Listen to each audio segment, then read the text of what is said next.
हाँ स्टूडेंट नमस्कार, मैं हूं मनजीत सिंह। तो इस वीडियो में आज मैं आप लोग को बताने वाला हूं स्ट्रेंथ ऑफ मटेरियल यानी स्ट्रक्चरल मैकेनिक्स में ट्रस। आज ट्रस का एक बहुत ही अच्छा क्वेश्चन लेके आया हूं जो कि अक्सर एग्जामों में हमेशा ये क्वेश्चन पूछता है। आपके अगर सिलेबस में ट्रस चैप्टर दिया गया है तो ट्रस से हमेशा दो क्वेश्चन ज्यादा पूछता है, हमेशा दो ही क्वेश्चन ज्यादा पूछता है। पहला क्वेश्चन वो मैंने आपके सामने लिखा हुआ है जो कि एक सिंपली सपोर्टेड ट्रस है आपका ये, ठीक है। तो हमें क्वेश्चन में कहा क्या गया है, क्वेश्चन में ये कहा गया कि determine the forces of trusses in every member from following figure. नीचे जो फिगर दिया गया है वो ट्रस का फिगर दिया गया, उस ट्रस के सभी मेंबर में फोर्स निकालिए। देखिए यहां पर ट्रस में जितने भी मेंबर हैं उसमें वो मेंबर में या तो कंप्रेशन फोर्स लगेगा और या तो टेंशन फोर्स लगेगा, तीसरा कोई और फोर्स नहीं लगेगा। तो कंप्रेशन या टेंशन हमें ये मालूम करना है कि किस मेंबर में कौन सा फोर्स लगा हुआ है। तो मैं आपको एक जानकारी के लिए बता दूं, पहले आपको मालूम होना चाहिए टेंशन फोर्स कंप्रेशन फोर्स क्या होता है। देखिए अगर इस पॉइंट की मैं बात करूं, इस पॉइंट के लिए अगर मैं बात करूं तो यहां पे अगर जो F फोर्स लगा हुआ है इसका डायरेक्शन देखिए पॉइंट की तरफ है, पॉइंट की तरफ है। तो अगर ए पॉइंट की तरफ है ये, यानी जिस पॉइंट पे फोर्स लगा हुआ है अगर उसकी तरफ है इसका डायरेक्शन, तो ये क्या कर रहा है, ये इसको दबाने की कोशिश कर रहा है, उसे कंप्रेस करने की कोशिश कर रहा है। ये फोर्स कौन सा फोर्स हो जाएगा, कंप्रेशन फोर्स हो जाएगा।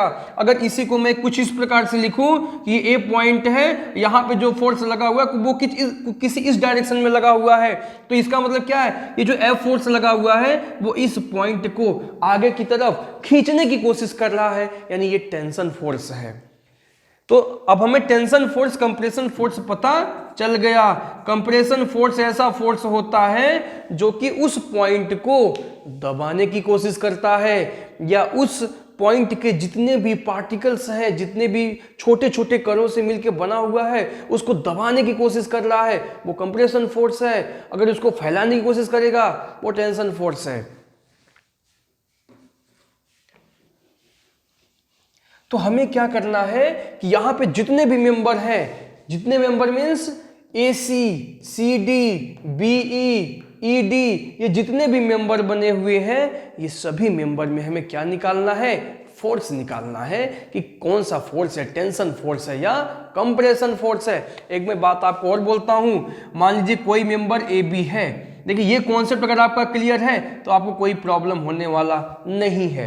अगर मैं पूरे इस मेंबर की बात करूं AB का, AB लिखा हुआ है, इसका मतलब क्या है कि A से B की तरफ, AB का मतलब क्या है, A से B की तरफ। तो A से B की तरफ जो फोर्स लगा हुआ है वो क्या है, आगे की तरफ खींच रहा है।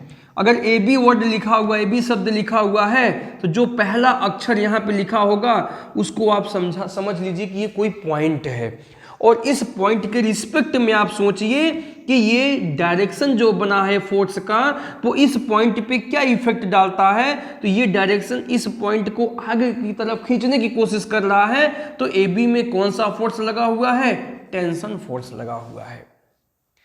AB में क्या लगा हुआ है, टेंशन लगा हुआ है। AB जो पहला अक्षर होगा उस पर जो फोर्स का इफेक्ट होगा वही फोर्स होता है। अगर यहां पर मैं BA लिख दूं, अब हम क्या काम करेंगे, अब हम पहला अक्षर क्या है B, तो ये देखेंगे B पर क्या इफेक्ट पड़ता है इस फोर्स का। तो B की अगर मैं बात करूं तो B पर ये वाला फोर्स उसे कंप्रेस कर रहा है, उसे दबाने की कोशिश कर रहा है। तो BA में क्या है, कंप्रेशन। अगर मैं यहां पर जितने भी मेंबर हैं उसमें मैं फोर्स निकालूंगा और साथ ही साथ मैं डायरेक्शन भी लिख दूंगा उसका कि कौन सा डायरेक्शन में है, कंप्रेशन में है या टेंशन में है। तो अगर मैं कभी भी AB को टेंशन लिखूं या BA को कंप्रेशन लिखूं तो दोनों सही है, ये मत सोचना कि गलत है। आपके बुक में अगर आंसर में दिया गया है BA में कंप्रेशन और मैंने निकाल दिया AB में टेंशन तो समझ जाइए कि सही है दोनों। AB में टेंशन कहिए या BA में कंप्रेशन कीजिए, बात दोनों का सेम है। ये बहुत ही डाउटफुल वाली चीजें हैं, बच्चे इसमें बहुत परेशान होते हैं। आज मैं कुछ इस ट्रिक से आपको बताने वाला हूं कि बहुत इजी लगेगा आपको क्वेश्चन को सॉल्व करने में। सबसे पहले आप क्या करेंगे, सबसे पहले रिएक्शन निकालेंगे। ए और बी पॉइंट पे जो रिएक्शन दिया गया है उस पर हम रिएक्शन निकालेंगे। रिएक्शन निकालना हमें आता है, जैसे सिंपली सपोर्टेड बीम में निकालते थे, बिल्कुल वैसे ही निकालेंगे। यहाँ पर एक reaction of point A R A हो जाएगा, यहाँ पर reaction of point B R B हो जाएगा। आर ए और आर बी का वैल्यू सबसे पहले आप निकाल लीजिए। तो क्या हो जाएगा आपका, देखिए R A plus R B, R A plus R B minus 20 kilo newton minus 40 kilo newton, ये सभी आप लोगों को आता है। जो वर्टिकल के डायरेक्शन में ऊपर की तरफ है उनको हमने प्लस में ले लिया, और वर्टिकल के डायरेक्शन जो नीचे की तरफ है उनको हमने माइनस में ले लिया। तो ये हो गया R A plus R B 40 20 60, equation number first. अब हम क्या काम करेंगे, ए या बी पर मूवमेंट लेंगे, ए या बी पर मूवमेंट लेंगे। ए पर मूवमेंट ले लो।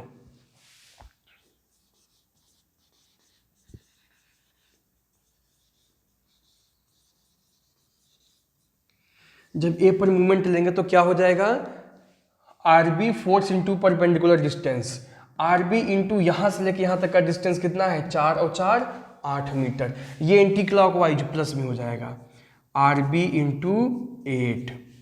उसके बाद और कौन सा फोर्स है, 40 किलो न्यूटन का फोर्स है। और जब इस पॉइंट पे मूवमेंट लेंगे तो ये कैसे होगा, क्लॉकवाइज होगा। तो -40 इंटू, अब इसका डिस्टेंस कितना लेंगे, देखिए इसका डिस्टेंस कितना लेंगे आप, इसका जो लाइन ऑफ एक्शन है वो आगे की तरफ बढ़ाइए आप, यहां पे आ जाएगा। तो यहां से लेके यहां तक डिस्टेंस लेंगे, force into perpendicular distance, force into उसके लाइन ऑफ एक्शन से परपेंडिकुलर डिस्टेंस जितना आता है वो आप लेके चलेंगे। तो 40 इंटू यहां से लेके यहां तक का डिस्टेंस कितना है, 4 मीटर ये है और 2 मीटर ये है, 4 2 6 मीटर, 6 हो जाएगा। माइनस 20 किलो न्यूटन वाली की फोर्स की बात करूं अगर मैं, ये 20 किलो न्यूटन का फोर्स है, तो इसका लाइन ऑफ एक्शन कहां पर आएगा, यहां पर आएगा। यहां से लेके यहां तक का डिस्टेंस लीजिए, ये पूरा डिस्टेंस 4 मीटर है, तो 4 मीटर का आधा कितना हो जाएगा, 2 मीटर हो जाएगा। तो हो जाएगा आपका 8 आर बी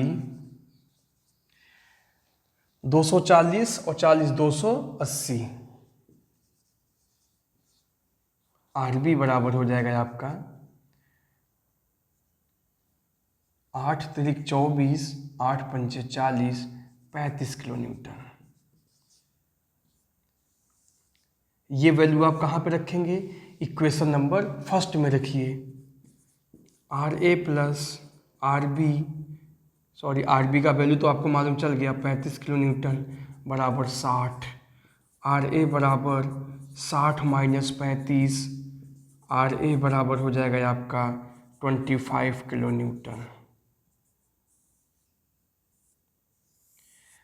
तो स्टूडेंट्स हमें आर ए आर बी का वैल्यू पता चल चुका है। आर ए का वैल्यू मैंने कितना निकाल दिया, आर ए का वैल्यू मिल गया आपको 25 किलो न्यूटन का, and R B is equal to मिल गया आपको 35 किलो न्यूटन। ये लाइन ऑफ एक्शन को हटा दीजिए, इसकी कोई जरूरत नहीं है।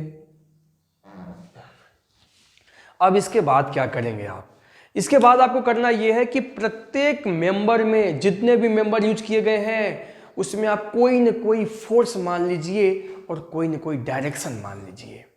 देखिए इस क्वेश्चन को सॉल्व करने के बहुत से तरीके आपको मिलेंगे। लोग ऐसे भी बताएंगे कि प्लस में है तो टेंशन, माइनस में है तो कंप्रेशन, ऐसे सॉल्व कीजिए, बहुत सारा तरीका है। बट मैं जो आपको तरीका बताने वाला हूँ वो बहुत ईजी, बहुत ही आसान होगा। आपको करना क्या है, आपको हर एक मेंबर में क्या मान लेना है, मानिए कि यहाँ पर ये F1 फोर्स है, ये F2 फोर्स है, ये F3 फोर्स इसमें लगा, F4 F5 F6 F7। हमें इसी F1 F2 F3 F4 F5 F6 F7 की वैल्यू निकालना इस क्वेश्चन में। क्वेश्चन का यही तो कहा है कि प्रत्येक मेंबर में, एवरी मेंबर में फोर्स निकालिए। तो मैंने F1 F2 F3 मान लिया, बट अभी फोर्स ये ठीक से नहीं माना है। क्यों, क्योंकि फोर्स तभी माना जाएगा जब उसमें कोई ना कोई डायरेक्शन होगा। डायरेक्शन भी मानिए।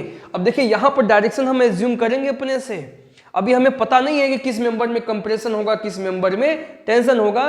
तो आप चाहे कंप्रेशन मान लो और चाहे टेंशन मान लो। देखो मेरा मेन कॉन्सेप्ट समझिए आप, आप प्रत्येक मेंबर में चाहे टेंशन मानो या कंप्रेशन मानिए, जब आप यहाँ पे सॉल्व करेंगे, मान लीजिए आपने मान लिया टेंशन किसी भी मेंबर में और यहाँ पे सॉल्व करने के बाद पॉजिटिव रिजल्ट आ गया, उसका पॉजिटिव में आ गया, तो समझ जाओ जो हमने माना हुआ था, एज्यूम किया हुआ था टेंशन में, करेक्ट है।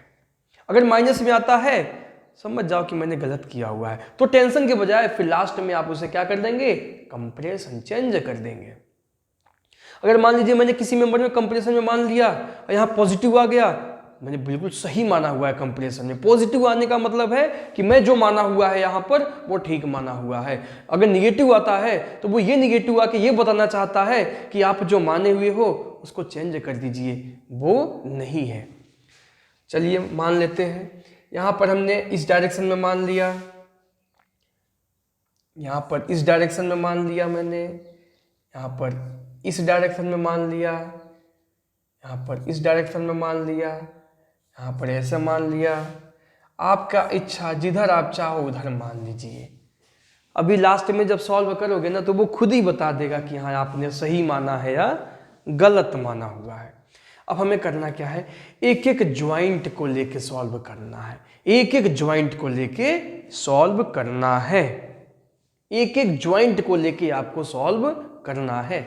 तो सबसे पहले आप वो ज्वाइंट लेंगे जिस ज्वाइंट पर मिनिमम 2 अननोन फोर्स होना चाहिए, वहीं से शुरुआत करते हैं। जैसे ज्वाइंट ए की बात करूं तो यहां पर F6 और F7 अननोन है, तो यहां से हम स्टार्ट कर सकते हैं। या आप सपोर्ट के पास में बी पे स्टार्ट कर सकते हैं, क्योंकि यहां पर F2 और F1 क्या है, अननोन है। बट यहाँ पे नहीं स्टार्ट करेंगे क्योंकि यहाँ पे 4 फोर्स अननोन है, यहाँ पे 3 फोर्स अननोन है, यहाँ पे 3 फोर्स अननोन है। तो जहाँ पर जिस ज्वाइंट के पास में 2 फोर्स अननोन होता है, जिनकी वैल्यू हमें नहीं पता होता है, वहाँ से हम स्टार्ट करते हैं। तो हमेशा जहाँ से मैं स्टार्ट कर रहा हूँ वहीं पे आप भी कीजिए, तो आपको भी बहुत ईजी लगेगा। बी पॉइंट से स्टार्ट करते हैं। आपको लिखना होगा यहाँ पर टेकन ज्वाइंट बी ज्वाइंट लेने पर, बी ज्वाइंट लेने पर अब आपको बी ज्वाइंट बनाना पड़ेगा। बी ज्वाइंट देखिए जैसा बना हुआ है वहां पर बिल्कुल ऐसा ही आप बना लेंगे, जैसा आपका वहां पर बना हुआ है बिल्कुल आप ऐसे ही बनाएंगे। ज्वाइंट बी का फिगर बना लीजिए। आइए इधर पे बना लेते हैं, इधर आपको हो सकता है ना दिखे। ज्वाइंट बी, अब हम लोग एक एक ज्वाइंट लेके सॉल्व करेंगे। ज्वाइंट बी तो कैसा फिगर बना हुआ है देखिए, ऐसे बना हुआ है, इस डायरेक्शन में बना हुआ है, देखिए ऐसे बना है कि नहीं। ये वाला लाइन मेंबर आपका हो गया F2, जैसा डायरेक्शन वहां पर है बिल्कुल वैसा ही बना लीजिए। यहाँ पर F1, यहाँ पर रिएक्शन है आपका RB और RB का वैल्यू कितना है 35 किलोमीटर। जैसा ज्वाइंट वहां बना हुआ है बिल्कुल वैसे ही हम यहाँ पर बना लेंगे, ठीक है। अब यहाँ पर ये देखिए कि सभी फोर्स या तो वर्टिकल डायरेक्शन में होना चाहिए और या तो हॉरिजॉन्टली डायरेक्शन में होना चाहिए, इंक्लाइंड डायरेक्शन में नहीं होना चाहिए। ऐसा हम लोगों ने मैकेनिक्स में पढ़ा हुआ है। ये आपका वर्टिकल फोर्स है, वेरी गुड, बहुत अच्छा, हमें कोई चेंजिंग करने की आवश्यकता नहीं है। F2 हॉरिजॉन्टली है, कोई प्रॉब्लम नहीं है, बट F1 60 एंगल पे फोर्स लगा हुआ है। तो जब किसी एंगल पे लगा हुआ होता है तो उसके हम 2 भाग करते हैं, उसके 2 कंपोनेंट्स हो जाते हैं, एक हॉरिजॉन्टल पे आ जाता है और एक वर्टिकल पे आ जाता है। कैसे आता है देखिए, ये फोर्स जहां से एंगल बनाता है एक भाग तो इस पे आ जाएगा, डायरेक्शन जिधर है उधर ही डायरेक्शन लिखिए, फोर्स लिखिए F1 और कॉस लिखिए और जितना एंगल बनाता है वो लिख दीजिए, F1 कॉस 60। इसका जो दूसरा भाग होगा वो कहां पे जाएगा, इसी लाइन के 90 डिग्री पे जाएगा, और जिस डायरेक्शन में लगा है फोर्स उसी डायरेक्शन में लिखिए, F1 लिखिए और साइन लिखिए 60। जहां से एंगल बनाता है वो वाला कॉस में आता है और दूसरे वाले में साइन आता है। यानी इस F1 को हमने 2 भागों में बांट दिया, F1 cos 60, and F1 sin 60। ये लाइन अगर आपको समझ में आ गया तो हर एक ज्वाइंट लेके ऐसा ही तो सॉल्व करना होगा हमें। तो आपको बात समझ में आ गया कि F1 के वो मैंने दो भागों में बांट दिया, जहां से एंगल बनाता है वहां कॉस लिखते हैं, दूसरे वाले में साइन लिखते हैं। अब हमें क्या करना होगा, sum of all horizontal forces is equal to 0 या sum of all vertical forces is equal to 0, यानी वर्टिकल फोर्स को 0 के बराबर कीजिए। चलिए, तो वर्टिकल फोर्स एक तो ये लगा है, दूसरा ये लगा है, बाकी फोर्स की हम बात नहीं करेंगे, केवल वर्टिकल फोर्स। V का मतलब क्या होता है, वर्टिकल, जो मैंने सिंबल दिया सबमिशन का, यानी sum of all vertical forces is equal to 0। इस ज्वाइंट पर लगने वाले सभी ऊर्ध्वाधर बलों का योग 0 के बराबर होता है। तो देखिए दोनों का डायरेक्शन अलग अलग है, तो किसी को भी प्लस किसी को भी माइनस ले लो। सेम डायरेक्शन है तो प्लस में लीजिए, अलग अलग है तो एक प्लस और एक माइनस लीजिए। तो F1 sin 60 माइनस 35 बराबर 0। F1 sin 60 बराबर हो जाएगा 35 किलो न्यूटन। F1 बराबर हो जाएगा 35 बटे में sin 60। F1 बराबर यहाँ से सॉल्व कर लीजिए। तो कैलकुलेटर की आवश्यकता पड़ेगी आपको, तो कैलकुलेटर में आप क्या करेंगे, 35 डिवाइड बाई sin 60, तो ये आ गया 40.41। देखो प्लस में आ गया दोस्तों, प्लस में आ गया। इसका मतलब क्या है कि हमने F1 का डायरेक्शन बिल्कुल करेक्ट माना हुआ है, बिल्कुल सही माना हुआ है। अब ये वैल्यू आप, अब दूसरा हमें निकालना F2 का वैल्यू, तो क्या काम करेंगे आप, सिग्मा सबमिशन ऑफ H 0 कर लीजिए, हॉरिजॉन्टली फोर्सेस को 0 कर लीजिए। एक F2 फोर्स लगा है, एक F1 cos 60 लगा हुआ है, तो एक को प्लस और एक को माइनस ले लीजिए, किसी को भी आपका इच्छा। F2 minus F1 cos 60, F2 बराबर हो जाएगा F1 cos 60। F2 बराबर F1 का वैल्यू हमने निकाल लिया ना, 40.41 इंटू cos 60। cos 60 का मान कितना है, कैलकुलेटर में रख दीजिए।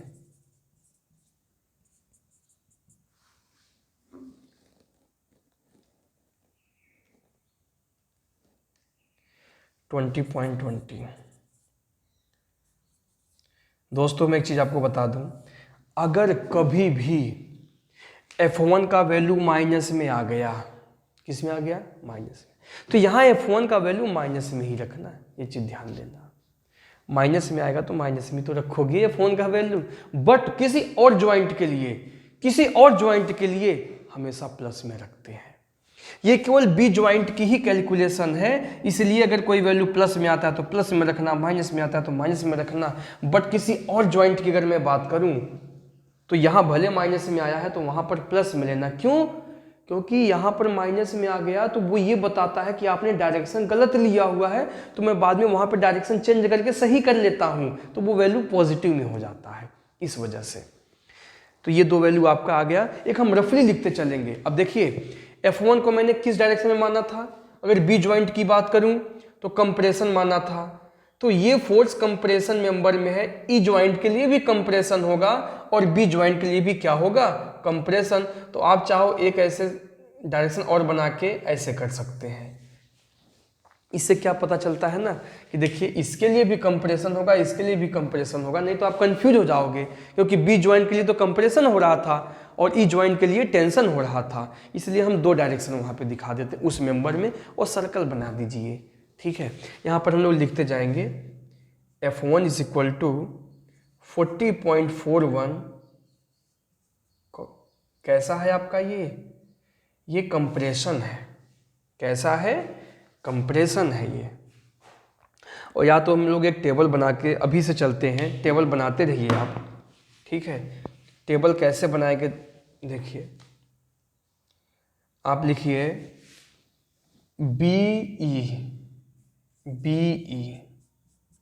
BE को आपने क्या माना है, F1, और इसका वैल्यू कितना आ गया, 40.41। तो बी शब्द पहले लिखा है, तो बी पर कौन सा फोर्स लगाया आपका, ये बी पर कंप्रेशन माने हो, कंप्रेशन। अगर यहाँ लिखते जाएंगे ना आप, तब आपको वहाँ पर ये गोला और सर्कल बनाने की जरूरत नहीं पड़ेगा। दूसरा फोर्स आपने F2 माना हुआ है, तो B पहले लिख लो, बी सी बराबर F2 कितना गया 20.20, टेंशन माने हो। देखो बी ज्वाइंट के लिए कैसा है, ये टेंशन का काम कर रहा है, और ये पॉजिटिव भी आ गया, इसका मतलब है हमने टेंशन माना हुआ, सही माना हुआ है। अगर ये आपका F2 का वैल्यू माइनस में आ जाता तो इसका मतलब है कि यहाँ पर टेंशन नहीं होना चाहिए बल्कि कंप्रेशन होना चाहिए, तो हम यहाँ पे कंप्रेशन लिख देते। अब चाहो तो यहाँ भी ऐसे बना लो, ये टेंशन में आ गया ना बी ज्वाइंट के लिए, तो सी ज्वाइंट के लिए भी टेंशन में होगा, तो सी ज्वाइंट के टेंशन ऐसे बना लीजिए। ये गोला सर्कल बनाओ या ना बनाओ इससे कोई मतलब नहीं है, लेकिन एक चीज़ हमें और आइडिया हो जाता है ना कि ये हमने 2 मेंबर निकाल लिया, तो आप हमेशा एक मार्क कर लेंगे वहाँ पे जो जो मेंबर आप निकालते जाएंगे, ठीक है, क्योंकि जो मेंबर निकालते जाएंगे ना उसका डायरेक्शन और फोर्सेस का वैल्यू हम यहाँ रख देते हैं, यहाँ से, तो उसका वैल्यू और डायरेक्शन हमेशा यहाँ से लेंगे, जो वैल्यू आप निकाल लेंगे उसका वैल्यू का डायरेक्शन यहाँ से और फोर्स यहीं से लेंगे। टेबल, यहाँ जो मैं टेबल बनाने जा रहा हूँ यहाँ पर एक, ये टेबल बहुत इंपॉर्टेंट है, इसी को चेक किया जाता है, यही तो आंसर आ रहा है हमारा। चलिए नेक्स्ट मैं बात करता हूँ नेक्स्ट जॉइंट की।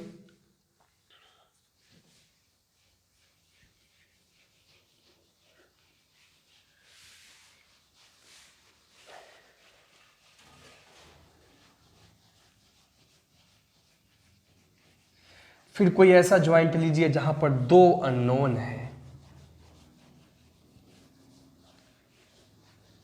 अब इसके बाद देखिए ई ज्वाइंट ले लीजिए, ई पर ये तो मालूम चल गया ये दोनों अननोन है। अगर आपको ई ज्वाइंट आ गया तो समझ लो सारे ज्वाइंट आप कर लेंगे सॉल्व, क्योंकि सारा नियम सब कुछ वही है।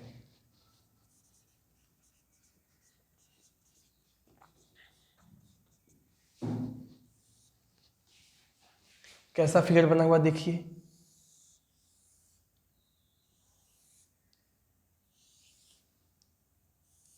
इस तरीके से है, ये 60 है तो भाई ये भी 60 ही होगा,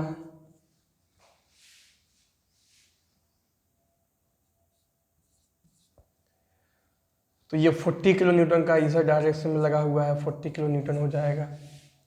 ये F4 लगा हुआ है, ये F3 लगा हुआ है, लेकिन यहाँ की बात कैसे करेंगे, ये फोर्स आपने निकाल लिया है तो ये इसका वैल्यू कहाँ से लेंगे, ये जो मैं टेबल बना रहा हूँ यहाँ से लेंगे, तो F1 का वैल्यू क्या है 40.41, और इसका डायरेक्शन भी कहाँ से लेंगे, यहीं से, कंप्रेशन में है, तो इस ज्वाइंट के लिए भी क्या होगा, compression.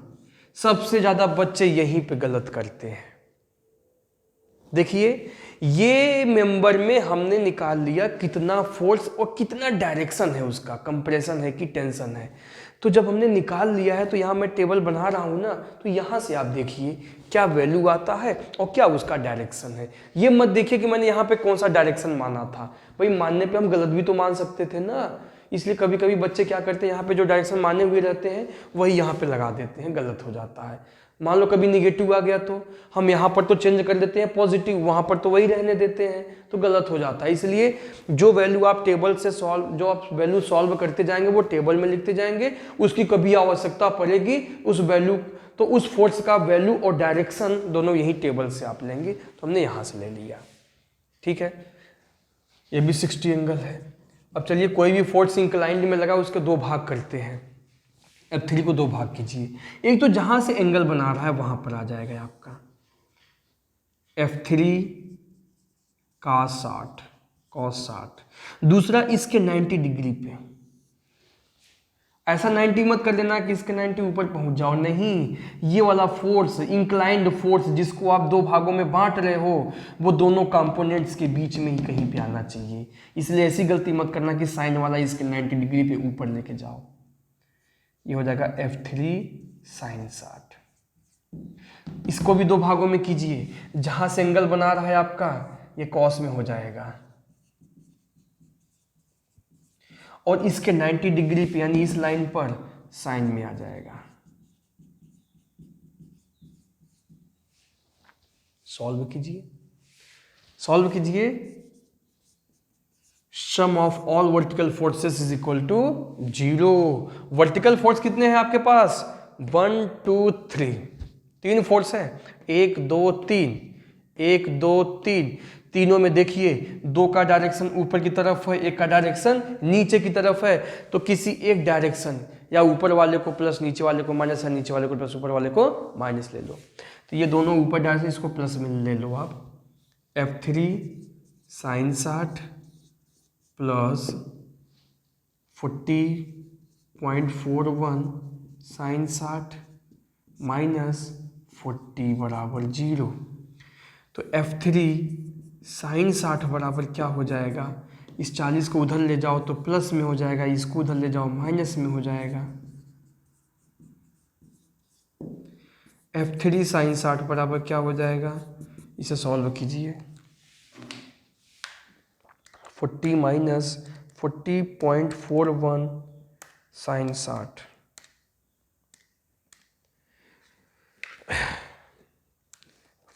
Minus 40 into sine 60, 5.35। F3 बराबर हो जाएगा 5.35 डिवाइड बाई साइन 60।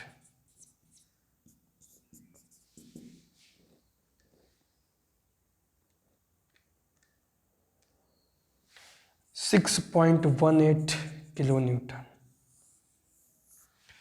अब इसी प्रकार आप हॉरिजॉन्टली फोर्सेस को जीरो कीजिए, यानी कि sum of all horizontal forces is equal to 0। अब हॉरिजॉन्टली फोर्स कितने हैं आपके पास, 1 2 3, 1 2 3, जो क्षैतिज डायरेक्शन में होता है उसे हॉरिजॉन्टली बोलते हैं। 1 2 3, इन तीनों में देखिए ये दोनों का डायरेक्शन सेम है, इसको प्लस में ले लो। F4 प्लस 40.41 cos 60, इसको माइनस में ले लो F3 cos 60। F4 बराबर क्या हो जाएगा, ये उधर जाएगा प्लस में हो जाएगा F3 cos 60, ये माइनस में हो जाएगा माइनस 40.41 cos 60। F4 बराबर सॉल्व कीजिए, F3 का वैल्यू 6.18,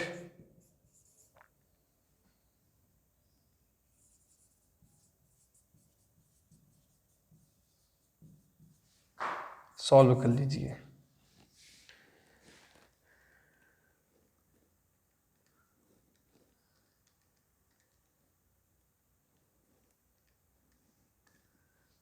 ये वैल्यू आ गया माइनस में 17.11। F4 का डायरेक्शन क्या गया, माइनस में। इसका मतलब है मैंने जो डायरेक्शन माना हुआ था वो डायरेक्शन अपोजिट मान लिया, मैंने गलत मान लिया था। यहां हम करेक्ट कर लेंगे इसे। F3 की बात करें, चलिए F3 क्या है, अब ई ज्वाइंट लिए हो ना, तो ई शब्द पहले लिखो, ई सी में कौन सा फोर्स माने हो, F3। और ई ज्वाइंट के लिए क्या था, ये कंप्रेशन, और देखिए प्लस में आ गया, इसका मतलब हमने कंप्रेशन सही माना हुआ है, तो कंप्रेशन में लिख दीजिए। उसके बाद ईडी में क्या माने हो, F4 का वैल्यू क्या आ गया, अब यहां प्लस में लिखेंगे, माइनस में नहीं लिखेंगे। अब देखिए ई ज्वाइंट के लिए मैंने इसको टेंशन फोर्स माना हुआ था, कौन सा फोर्स, टेंशन फोर्स, बट ये अपोजिट आ गया, इसका तो टेंशन नहीं होगा, यहां पर क्या होगा, कंप्रेशन होगा। तो यहां पे आप क्या लिख देंगे, कंप्रेशन। यही बताना चाह रहा था मैं आपको कि यहाँ पर हमेशा क्या करते हैं, अब देखो मैंने यहाँ पर प्लस कर दिया तो ये कंप्रेशन हो गया, तो इसका साइन तो हमें चेंज करना पड़ेगा ना, फिर डायरेक्शन तो चेंज करना पड़ेगा, इसलिए मैं सर्कल बना के उसको सही कर देता हूँ। जैसे ये कंप्रेशन में आ गया तो इसके लिए भी कंप्रेशन है, ये आपका ये भी कंप्रेशन में है, तो ऐसे बना दो, इधर भी कंप्रेशन हो इधर भी कंप्रेशन हो गया आपका ये। या तो इसको ऐसे मार्क कर लिया करो, उसकी जरूरत नहीं है, उसका वैल्यू तो हम टेबल से लेते हैं, बट एक सर्कल बना के छोड़ दिया करो, मालूम हो क्या भाई हमने इसको सॉल्व कर लिया, उसका वैल्यू में कहाँ से लेना है, इस टेबल से लेना है। ठीक है दोस्तों, तो देखो ये मैंने 2 ज्वाइंट लेके सॉल्व कर दिया, इसी प्रकार आप और भी ज्वाइंट लेके सॉल्व कर लेंगे, नियम पूरा आपको मैंने बता दिया है, इसी प्रकार आप जो है सॉल्व करते जाएंगे। ठीक है, इसी प्रकार आप जो है सॉल्व कर लेंगे। अगर आपको आगे इसी वीडियो को कंटिन्यू करना है, देखना है, आप नेक्स्ट वीडियो में आइए, क्योंकि एक वीडियो बहुत ज़्यादा लंबी हो जाती है। आधे घंटे का वीडियो ही सफिशियंट होता है। तो नेक्स्ट में इसके आगे कंटिन्यू, अगर आप सॉल्व कर सकते हैं तो सॉल्व कीजिए, अगर आपको देखना चाहते हैं तो नेक्स्ट वीडियो में आइए। और बाकी ज्वाइंट अभी भी और आपके पास है, डी ज्वाइंट, सी ज्वाइंट, ए ज्वाइंट, तो मैं यही कहूँगा कि आप कम से कम एक क्वेश्चन को तो कंप्लीटली इस चैनल के माध्यम से हमारे यूट्यूब पे पूरा देखिए, दोनों पार्ट को देखिए आप। अगर आपको समझ में आता है तो आप इस वीडियो को लाइक कीजिए, ज़्यादा से ज़्यादा शेयर कीजिए। अगर आपने हमारे इस यूट्यूब चैनल पर पहली बार इस वीडियो को देख रहे हैं, चैनल को सब्सक्राइब कीजिए और बेल आइकन को प्रेस कीजिए, जिससे कोई भी न्यू वीडियो का नोटिफिकेशन आपके पास पहुंच जाए। फिर मैं मिलता हूं नेक्स्ट वीडियो में सेम क्वेश्चन को कंटिन्यू करते हुए। धन्यवाद।